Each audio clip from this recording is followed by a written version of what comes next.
ಸರ್ಕಾರಿ ಶಾಲಾ ಆವರಣದ ಗುಂಡಿಯಲ್ಲಿ ಬಿದ್ದ ಬಾಲಕ ಕಾಗವಾಡ ತಾಲೂಕಿನ ಜುಗುಳ ಗ್ರಾಮದಲ್ಲಿ ಆದ ಘಟನೆ. ಸರ್ಕಾರಿ ಶಾಲಾ ಆವರಣದಲ್ಲಿ ಗುಂಡಿಯನ್ನ ಮುಚ್ಚದೆ ಬಿಟ್ಟಿದ್ದಕ್ಕೆ ಆಟ ಆಡುತ್ತಿದ್ದ ಬಾಲಕ ನೀರು ಪಾಲಾಗುವುದನ್ನು ತಪ್ಪಿಸಿದ ಸಾರ್ವಜನಿಕರು. ಅದೃಷ್ಟವಶಾತ್ ಬಾಲಕ ಸಾವಿನ ಅಂಚಿನಿಂದ ಪಾರಾಗಿದ್ದಾನೆ.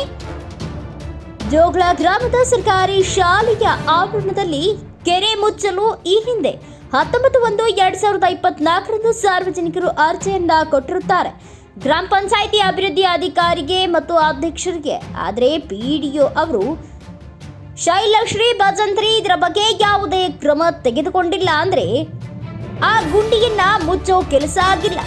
ಅರ್ಜಿ ಕೊಟ್ಟಿದ್ದು ಜನವರಿ ತಿಂಗಳಲ್ಲಿ, ಆದರೆ ಈಗ ಇದು ಜೂನ್ ತಿಂಗಳು. 5 ತಿಂಗಳುಗಳು ಕಳೆದು ಹೋದರೂ ಇನ್ನೂ ಕೂಡ ಆ ಗುಂಡಿಯನ್ನ ಮುಚ್ಚಲು ಆಗುತ್ತಿಲ್ಲ.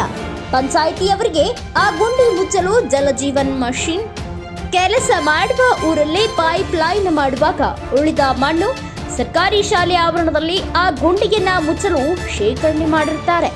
ಆದರೆ ಜೆಜೆಎಮ್ಮ ಮಣ್ಣು ಈಗ ಕಣ್ಮರೆಯಾಗಿದೆ. ಇದರ ಬಗ್ಗೆ ಜೆಜೆಎಮ್ಮ ಕೆಲಸ ಮಾಡುತ್ತಿರುವ ಗುತ್ತಿಗೆದಾರ ಆ ಮಣ್ಣನ್ನ ಯಾರದೋ ಜಮೀನು ಹೊಲಗಳಿಗೆ ಬಿಟ್ಟುಕೊಂಡಿರುವುದಾಗಿ ಸಾರ್ವಜನಿಕರು ಅಪವಾದ ಮಾಡುತ್ತಿದ್ದಾರೆ.